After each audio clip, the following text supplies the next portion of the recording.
Hello टेंथीज, आज मैं start करने जा रहा हूँ पॉलिटिकल साइंस का पहला चैप्टर जो कि है पावर शेयरिंग। तो पावर शेयरिंग स्टार्ट करने से पहले हम लोग एक पॉइंट देख लेते हैं कुछ, जो कि है डेमोक्रेसी। तो डेमोक्रेसी आपने 9 में पढ़ा होगा। तो ये डेमोक्रेसी होता क्या है? डेमोक्रेसी एक टाइप का फॉर्म ऑफ गवर्नमेंट होता है। तो अब गवर्नमेंट है, यानी कि कोई इसको चूज़ करेगा और कोई इसको रन करेगा। तो ये गवर्नमेंट फॉर्म होती है रिप्रेजेंटेटिव्स के थ्रू, या कह सकते हैं लीडर्स जो होते हैं वो फॉर्म करते हैं। अब लीडर्स को कौन चूज़ करेगा? लीडर्स को लोग चूज़ करेंगे, लोग। तो इस तरीके से डेमोक्रेसी में गवर्नमेंट रन करती है। अब जो पॉलिटिकल पार्टीज़ है जो कि गवर्नमेंट रन करती है, उसमें किसी एक हाथ में पावर नहीं होती है। वो पावर जो होती है शेयर होती है, पॉलिटिकल पार्टीज़ के बीच में पावर शेयर होती है। अब पावर शेयरिंग इंडिया की बात करें तो इंडिया में अलग अलग लेवल पे पावर शेयर की जाती है। जैसे सेंट्रल के पास में कुछ पावर्स होती हैं, कुछ स्टेट के पास में पावर्स होती हैं, कुछ विलेजेस के पास में पावर्स होती हैं। तो अब ये क्यों ज़रूरी है पावर शेयर करना? तो एक पॉइंट है कि जब पावर शेयर किया जाता है अलग अलग डिफरेंट लेवल्स पे, तो इससे होता क्या है, ये एक्चुअली स्मूथ रनिंग करने में, यानी कि गवर्नमेंट चलाने में स्मूथ तरीके से हेल्प करता है। यानी एडमिनिस्ट्रेशन जो सिस्टम है उसको रन करने में हेल्प करता है बहुत ही स्मूथली। तो अब स्टार्ट करते हैं चैप्टर को। तो चैप्टर का पहला पार्ट जो दिया गया है वो है बेल्जियम एंड श्रीलंका की स्टोरी। तो सबसे पहले हम ज्योग्राफी ऑफ बेल्जियम पढ़ लेते हैं। तो ज्योग्राफी ऑफ बेल्जियम में हम लोग ज्योग्राफी थोड़ा सा देखते हैं कि कैसा लोकेशन है, कहाँ पे जो ये बेल्जियम सिचुएटेड है। तो ये है स्मॉल कंट्री इन यूरोप। इसका एरिया जो है स्मॉलर देन इन हरियाणा है। बॉर्डर किसके पास में है? ये फ्रांस के पास में, लग्जमबर्ग के पास, जर्मनी के पास में और नीदरलैंड के पास में हो गया। पॉपुलेशन इसका जो है half the population of Haryana हो गया हमारी कंट्री में। इसकी कैपिटल है ब्रसल्स। तो हमने ये सीख लिया कि ज्योग्राफी क्या है बेल्जियम की। तो अब प्रॉब्लम क्या है यहाँ का?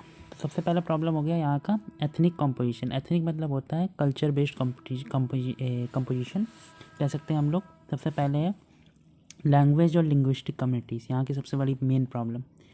लैंग्वेज से कम्युनिटी अलग हो जाती है। तो पहली कम्युनिटी कौन सी है? डच स्पीकिंग वाली, जो कि 59% है।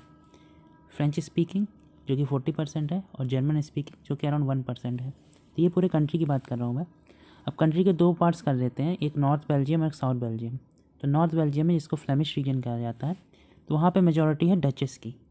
कितनी परसेंट है? 59%। अब जो साउथ बेल्जियम है जिसको वेलोनिया रीजन बोलते हैं, यहाँ पे मेजॉरिटी है फ्रेंच की, जो कि 40% जैसे मैंने ऊपर बताया। और थोड़े बहुत जो जर्मन है वो ईस्ट बेल्जियम में सिचुएटेड है, यहाँ पे 1% रहते हैं। अब ये तो ओवरऑल जो था ब्रसल्स की बात है, सॉरी बेल्जियम की बात थी। लेकिन यहाँ की जो कैपिटल है ब्रसल्स रीजन, वहाँ पे क्या सिचुएशन है? वहाँ पे टोटली अपोजिट है। जैसे कि हमने देखा यहाँ पे मेजॉरिटी में थे डच स्पीकर्स, 59% है कंट्री में, और ओवरऑल जो है डचेस ज़्यादा है। लेकिन यहाँ पे जो है जो ब्रसल्स रीजन है, यहाँ पे मेजॉरिटी में फ़्रेंच लोग, और वो भी कितने? 80%। ये 80% जो है ये फ्रेंच है। कहाँ पे? ब्रसल्स में। और यहाँ पे माइनॉरिटी में कौन है? डचेस है, जो कि कितने हैं? सिर्फ और सिर्फ 20%। कहाँ पे? ब्रसल्स में। तो अब थोड़ा सा देखते हैं फ्रेंच और डचेस के बीच डिफरेंसेस क्या क्या थी। तो फ्रेंच जो थी, यानी कि फ्रेंच कम्युनिटी, वो रिलेटिवली रिच थी, ज़्यादा रिच थी और पावरफुल भी थी ज़्यादा, इसलिए तो इनको क्या मिलता है? इनको मिलते थे ज़्यादा बेनिफिट्स। किससे? डचेस से। अब डचेस का क्या हाल है? डचेस को लेस बेनिफिट्स मिलते हैं। तो इन्होंने क्या किया? इन्होंने अपोज करना स्टार्ट कर दिया सिचुएशन के लिए। किसके लिए? ताकि इन्हें एजुकेशन अच्छे मिल सके, इकोनॉमिक बेनिफिट्स मिल सके। तो इनको ये चीज़ें मिली, लेकिन वो काफ़ी बाद में मिली। तो इसका आउटकम क्या हुआ? जो हमने पढ़ा कि ये जो अपोजिट है टोटली सिचुएशन, इसका आउटकम क्या था? तो इससे टेंशन क्रिएट हो गए दोनों कम्युनिटीज़ के बीच में, ठीक है, जो कि स्टार्ट हुआ था 1950 से 1960 कह रहा हूँ। तो ये क्यों अब ये क्यों हुआ था? क्योंकि ब्रसल्स का केस था। तो स्पेशल केस क्या है ब्रसल्स में? यहाँ पे फ्रेंच थी मेजॉरिटी में और डचेस थे माइनॉरिटी में। और पूरे कंट्री में जो थे वो डचेस थे मेजॉरिटी में और फ्रेंच थे माइनॉरिटी में। अब जैसे यहाँ पे मैंने बताया था एथनिक कंपोजिशन, तो एक पॉइंट मैंने लिखा था एथनिक कंपोजिशन क्या होता है? ये होता है division on the basis of culture. Culture मतलब क्या? लैंग्वेज के हिसाब से बांट सकते हैं, रीजन के हिसाब से, बिलीव्स के हिसाब से। कुछ लोग कुछ मानते हैं, कुछ लोग कुछ, और लाइफ स्टाइल यानी कि कुछ किस तरीके से रहते हैं, कुछ किस तरीके से रहते हैं। तब सेकंड पार्ट में आता हूँ। अब सेकंड पार्ट में क्या है? ये कुछ शॉर्ट है, आप लोग पढ़ सकते हैं यहाँ पे। आप देख सकते हैं रीजन्स ऑफ टेंशन जो बेल्जियम में था। ये वाला स्टेप मैं लिखने जा रहा था, स्टेप्स टेकन बाय गवर्नमेंट, लेकिन एक्चुअली एनसीईआरटी में ये बाद में है, तो मैं इसीलिए फिर यहाँ पे मैंने लिखा नहीं, बाद में लिखा। अब ज्योग्राफी ऑफ श्रीलंका देख लेते हैं। तो श्रीलंका क्या है? एक आइलैंड नेशन है। कहाँ पे सिचुएटेड है? सदर्न नेबर है ये इंडिया का, है साउथ में, मतलब साउथ इंडिया के पास में है। कुछ किलोमीटर दूरी है ये साउथ इंडिया से, यानी कि तमिलनाडु से। और पॉपुलेशन अराउंड 2 CR, यानी कि 2 करोड़ है अप्रॉक्स में, AP अप्रॉक्स। तो अब यहाँ का एथनिक कंपोजिशन देख सकते हैं, मतलब एथनिक वही सेम कि कल्चर बेस्ड डिवीजन। तो यहाँ पे लोग बोलते हैं सिन्हाला लैंग्वेज। यहाँ पे लैंग्वेज जो है सिनाला, और ये लोग हैं मेजॉरिटी में, कितने 74%। और दूसरे जो कैटेगरी है वो बोलती है तमिल लैंग्वेज, ये है 18%। अब तमिल के दो वो कैटेगरी, पहले टाइप होगा श्रीलंका के जो बेसिक मतलब कह सकते हैं कि जो नेटिव तमिल्स थे वो है 13% स्पीकर्स, और इंडियन तमिल्स है वो है 5%। तो इंडियन तमिल्स आप सोच रहे होंगे इंडिया से क्या, इंडिया का क्या इससे लेना देना, तो इंडियन तमिल्स वो लोग हैं जो कि भेजे गए थे श्रीलंका में, कब, जब ब्रिटिश लोग यहाँ पे रहते थे और फिर वहीं पे रुक गए। अब यहाँ पे तो एथनिक कंपोजिशन में डिफरेंसेस है ही, लेकिन यहाँ पे जो प्रॉब्लम है ये रिलीजन पे भी डिवीज़न है। रिलीजन कैसे कि सिन्हाला जो है वो करते हैं बुद्धिज़्म फॉलो, और तमिल जो है वो करते हैं हिंदू, या तो वो हिंदू फॉलोअर्स मतलब हिंदू फॉलोअर्स होते हैं, या मुस्लिम्स भी हो सकता है, कुछ क्रिश्चियनिटी भी है 7%, जो कि दोनों लैंग्वेज बोलती है, यानी कि सिन्हाला और तमिल। अब श्रीलंका में यानी कि हमें क्या पॉइंट मिल गया, ये पॉइंट टू नोट है कि श्रीलंका में लैंग्वेज बेस पे डिवीज़न पे भी है, लैंग्वेज के अकॉर्डिंग भी डिवीज़न है और रिलीजन के अकॉर्डिंग भी। तो प्रॉब्लम क्या थी, सिनाला स्पीकर जो थे वो मेजॉरिटी में थे, जैसे कि हमने देखा कितने परसेंट है, 74%, और ये डोमिनेट कर सकती है तमिल्स पे, तो यही हुआ। तो ये डोमिनेशन को क्या बोलते हैं, मेजॉरिटिज़म, जो कि श्रीलंका ने फेस किया। मेजॉरिटिज़म होता क्या, एक बिलीफ है यानी कि सोच है, जिसमें क्या है, जो लोग समझते हैं कि हम 10 हैं और सामने वाले 3 हैं, तो हमें तो अपने पावर में होना चाहिए, यानी कि जो मेजॉरिटी कम्युनिटी है जो, उसको रूल करना है किसके ऊपर, कंट्री में। क्यों, क्योंकि वो अपने किसी भी तरीके से कुछ भी करना चाहती है, क्योंकि वो मानती है कि वो मेजॉरिटी में है, ठीक, और वो दूसरों के नीड्स को, विशेस को, जो भी माइनॉरिटी की विशेस है उसको इग्नोर करती है। अब प्रॉब्लम्स में हम पहला पॉइंट देखते हैं, ये तो मेजॉरिटिज्म की वो हो गई डेफिनेशन टाइप की। तो श्रीलंका में जो था इंडिपेंडेंट हुआ था 1948 में, डेमोक्रेटिक गवर्नमेंट वहाँ पे फॉर्म हुई, जैसे 1947 में हम हुआ वहाँ 1948 में। सिनाला लीडर्स जो थे वो मेजॉरिटी में थे, क्योंकि सिनाला ओवरऑल कंट्री में भी ज़्यादा है, तो वो चाहते थे जब कंट्री इंडिपेंडेंस हुई कि वो चाहते थे कि हमारा डोमिनेंस हो, दबदबा हमारा रहे। तो उन्होंने कुछ स्टेप्स लिए, अभी स्टेप्स बताएंगे, ताकि सिनाला सुप्रीमेसी हो जाए, यानी सिनाला सबसे ऊपर रहे। तो अब स्टेप्स देखते हैं। सबसे पहला स्टेप्स क्या हुआ, 1956 में एक एक्ट पास हुआ, इसमें सिन्हाला को बना दिया गया नया ऑफिशियल लैंग्वेज, तमिल को इन्होंने डिसरिगार्ड कर दिया, यानी कि कुछ लेना देना नहीं है। स्टेट गवर्नमेंट जो है उनको फॉलो करने पड़ेंगे प्रेफरेंशियल पॉलिसीज। ये प्रेफरेंशियल पॉलिसीज़ क्या होंगे, यानी कि किसी को प्रेफरेंस देना पड़ेगा, प्रेफरेंस मतलब किसी को ज़्यादा चांसेस देने पड़ेंगे या फिर किसी को ज़्यादा ऊपर रखना पड़ेगा। तो इससे क्या हुआ, सिनाला कम्युनिटीज़ को ऊपर रखने की इन्होंने बात की, यानी कि सिनाला कैंडिडेट्स अगर गवर्नमेंट जॉब्स में आते हैं उनको ऊपर रखना है, यूनिवर्सिटी पोजीशन में उनको पहले देना है। तो न्यू कॉन्स्टिट्यूशन जो बनाया गया उसमें गवर्नमेंट ने बुद्धिज़्म को प्रमोट किया और प्रोटेक्ट किया। तो अब इससे इम्पैक्ट क्या हुआ, क्योंकि सब कुछ सिनालास के ऊपर चल रहा है, तो तमिल्स तो बिल्कुल ही चले गए। तो तमिल्स को कैसा लगा, तो सबसे पहला पॉइंट यही आता है कि वो लोग एलाइनेटेड यानी एलोन फील करने लगे, क्योंकि सब कुछ तो सिनालास के पास में, उनके पास कुछ है ही नहीं। बी, उनको ऐसा लगा कि सिनाला लीडर्स जो है उनकी लैंग्वेज और कल्चर कुछ भी रिस्पेक्ट नहीं कर रहे हैं। सी पॉइंट क्या है, उनको लगा जो नई पॉलिसीज़ है इसमें उनको क्या क्या नहीं मिल रहा है, एक तो उनको पॉलिटिकल राइट्स नहीं मिल रहा है इक्वल, सेकंड डिस्क्रिमिनेशन हो रहा है उनके साथ जॉब्स में और दूसरी जगह पे, तीसरा उनके इंटरेस्ट को भी इग्नोर किया जा रहा है, प्रॉब्लम्स को इग्नोर कर रहे हैं, डिमांड्स को इग्नोर कर रहे हैं, ठीक। तो ये उनका एक तरीके से कह सकते हैं फील हुआ उनको, तमिल्स को। तो ये फिर से शॉर्ट है, आप देख सकते हो, मैं इसको नहीं बताऊँगा क्योंकि सेम चीज़ है, मैंने बस नोट्स में लिखा है। तो रिएक्शन क्या रहा, आप रिएक्शन कुछ वो भी आएगा, एक्शन का रिएक्शन। तो श्रीलंका में तमिल्स थे, इन्होंने अपनी एक पॉलिटिकल पार्टीज लॉन्च की और उसके बाद में इन्होंने स्ट्रगल शुरू किया। अब स्ट्रगल्स था क्या इनका, तो पहला था ये चाहते थे रिकॉग्नाइज़ किया जाए तमिल को ऑफिशियल लैंग्वेज के तौर पे, क्योंकि सिर्फ सिनाला माना था। अब जैसे इंडिया में ऑफिशियल लैंग्वेज क्या है, बहुत सारी है, सिर्फ एक ऑफिशियल लैंग्वेज नहीं है, हर स्टेट जो है अलग अलग ऑफिशियल लैंग्वेज रखता है। इक्वल अपॉर्चुनिटी मिले जॉब्स में एंड एजुकेशन में, गवर्नमेंट जॉब्स जो भी थी, और रीजनल ऑटोनॉमी मिले। अभी रीजनल ऑटोनॉमी में समझाऊंगा। ये डिमांड्स रखी गई थी कॉन्टीन्यूसली उन लोगों के पास, लेकिन ये हुआ डिनाई पूरा। तो अब इसका रिजल्ट क्या है, 1980s के टाइम तक बहुत सारे पॉलिटिकल ऑर्गेनाइजेशन बनाए इन लोगों ने। अब ये चाह रहे थे कि एक तरीके से सेपरेट इनके पास एलएम हो, एलएम या स्टेट कह सकते हैं, कहाँ पे, नॉर्थ और ईस्ट पार्ट में, क्योंकि वहाँ पे थे ये ज़्यादा मेजॉरिटी में। तो एक तरीके से ये ऑटोनॉमी में आ जाएगा कि रीजन, इनके रीजन डिसाइड कर लिया जाए कि इनके पास में थोड़ा रीजन हो। तो आउटकम अब देख लेते हैं कि क्या आउटकम रहा, यानी कि गवर्नमेंट ने क्या किया। टेंशन्स बढ़ती रह गई तमिल से सिनालास के बीच, जिससे सिविल वार हो गया। सिविल वार क्या होता है, सुना होगा आपने। ये एक्चुअली क्या होता है, कंट्री के अंदर ही दो कम्युनिटी के बीच में लड़ाई हो जाए, सेम कंट्री के बीच में लड़ाई हो जाए लोगों की। इसमें रिजल्ट क्या रहा, थाउजेंड्स ऑफ लोग जब मारे गए दोनों साइड। बहुत सारे लोगों को कंट्री छोड़ के जाना पड़ा, बहुत सारे को लिवलीहुड्स यानी कि उनका घर वगैरह सब कुछ चला गया। सिविल वार एंड कब हुई, 2009 में। अब ये हम लोगों ने तमिलनाडु का, या सॉरी तमिलनाडु नहीं, श्रीलंका का मॉडल पढ़ लिया। अब इसी जगह पे हम कंपेयर करेंगे कि बेल्जियम वालों ने क्या किया है। तो लीडर्स जो थे बेल्जियम के, उन्होंने समझा अपने एथनिक डिफरेंसेस, यानी कि फ्रेंच वालों को और डचेस वालों के डिफरेंसेस समझे। तो 1970 से 1993 के बीच में कॉन्स्टिट्यूशन जो था बेल्जियम का, उसको अमेंड यानी कि चेंजमेंट लाया गया। कितने बार? 4 बार चेंज लाया गया, ये बहुत इंपॉर्टेंट है। उन्होंने अकोमोडेशंस किया यानी एडजस्टमेंट किया मॉडल में अपने जो कॉन्स्टिट्यूशन का था। तो मॉडल क्या था, अब देखते हैं। पहला, नंबर ऑफ डचेस स्पीकिंग जो मिनिस्टर्स होंगे वो इक्वल होंगे number of French speaking minister में। कहाँ पे? सेंटर में, क्योंकि सेंटर मेन है।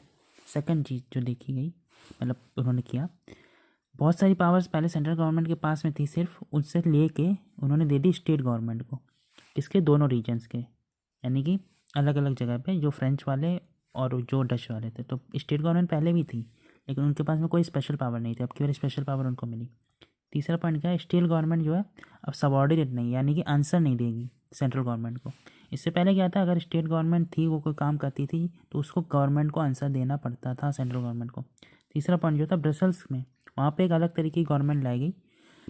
क्या था? यहाँ पे जो गवर्नमेंट थी एक्चुअल में अलग तरीके की नहीं, थोड़ा सा ये डिफरेंस था, क्योंकि फ्रेंच जो थे उन्होंने मान लिया कि वहाँ पे इक्वल रिप्रेजेंटेटिव वो रखेंगे, यानी कि कंट्री में, क्योंकि डचेस ने भी मान लिया था, यानी कि जो नंबर ऑफ फ्रेंच स्पीकर होंगे नंबर ऑफ डचेस स्पीकर के बराबर होंगे। अब ये सारी प्रॉब्लम्स तो दिख रहा है सॉल्व हो गए, लेकिन एक प्रॉब्लम अभी भी थी। जो प्रॉब्लम क्या थी? जो थी प्रॉब्लम 3 अलग अलग लैंग्वेज और कल्चर्स की, जर्मन, डचेस और फ्रेंच। ठीक है, तो अब प्रॉब्लम इससे सॉल्व किया गया। तो अब इसका वो क्या था, प्रॉब्लम क्या थी इसमें एक्चुअल में? तो इसका प्रॉब्लम ये था कि मान लीजिए कि अगर फ्रेंच है, वो ट्राई करता है डचेस की प्रॉब्लम सॉल्व करने के लिए, तो एक मैस हो जाएगा। मतलब वो कहेगा डचेस वाला कि ये जो है मेरी प्रॉब्लम तो सॉल्व कर नहीं सकता है, तो मैं इसकी बात क्यों मानूँ। तो इसके लिए क्या किया, कम्युनिटी गवर्नमेंट लाई गई। ठीक है, अब कम्युनिटी गवर्नमेंट है क्या?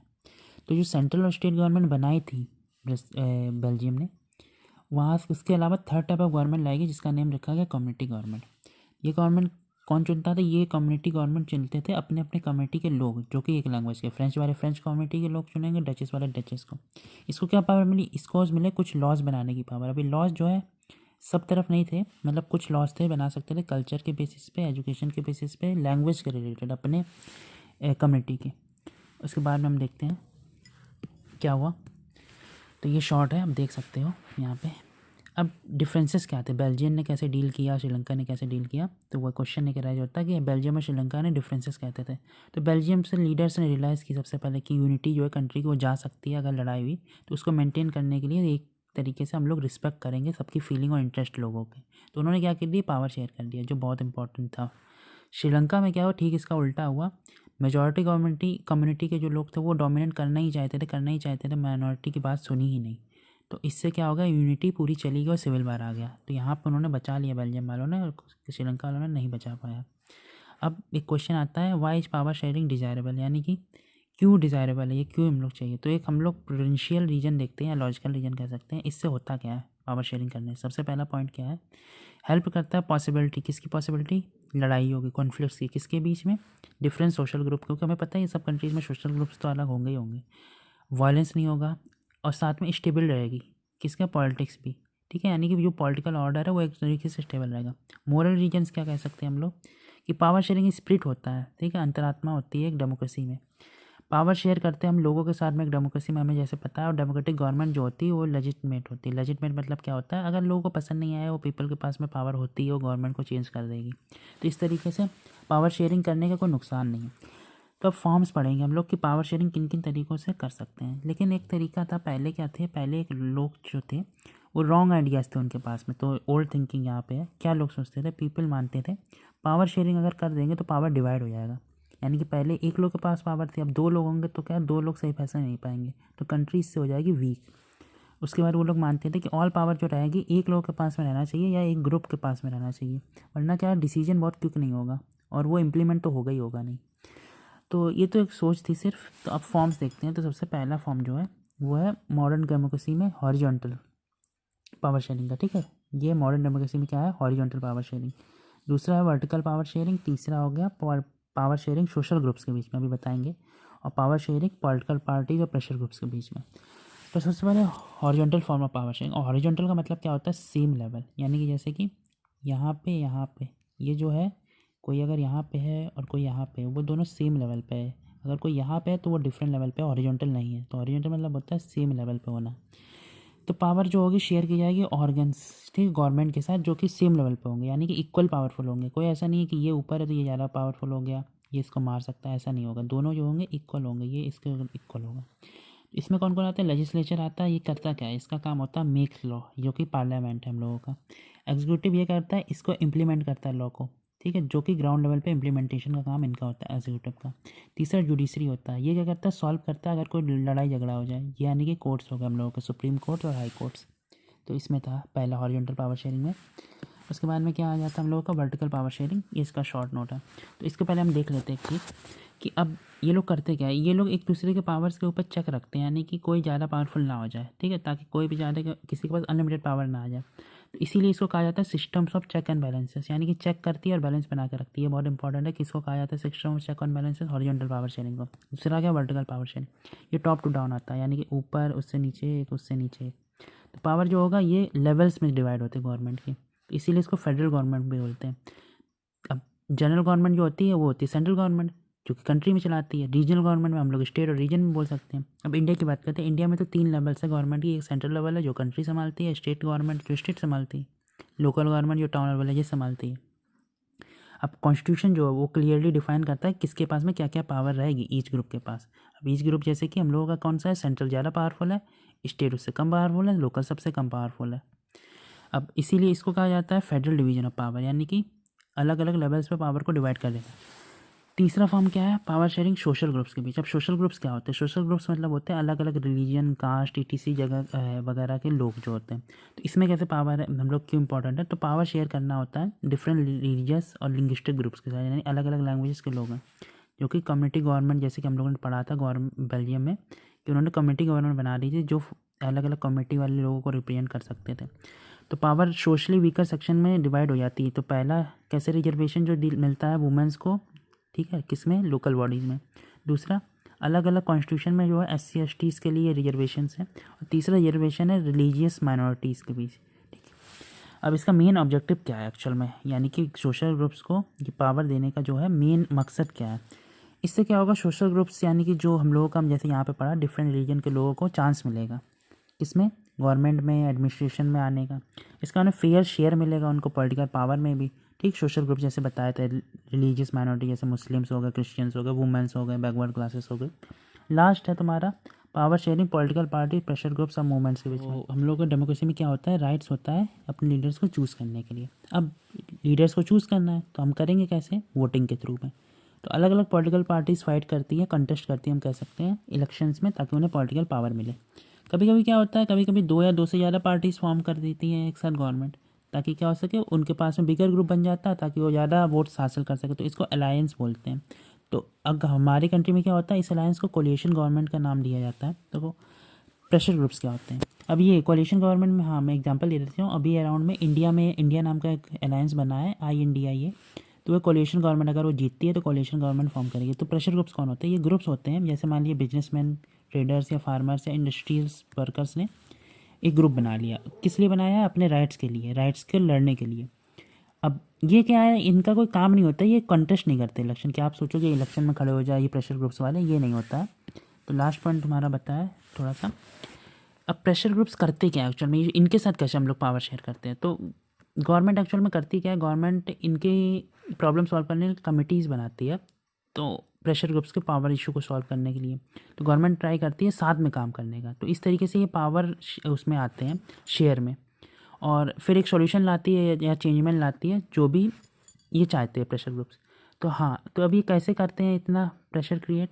तो पार्टिसिपेट करते कमेटी में, तो एक तरीके से शेयर हो गए इनके साथ पावर। ये क्या करते हैं, ये पुटअप करते हैं सजेशंस कि ये चेंज करो तो हमारे साथ अच्छा होगा, ये चेंज करोगे तो बुरा होगा। इस अभी इन्फ्लुएंस जो करते हैं डिसीजन का, किसके? तो डिसीजंस को कंट्री के जो कॉन्स्टिट्यूशन है या कुछ चेंजमेंट लाने के लिए कोई भी अगर वो लाया गया लॉ, कैसे करते हैं? मीडियाज़ के थ्रू करते हैं।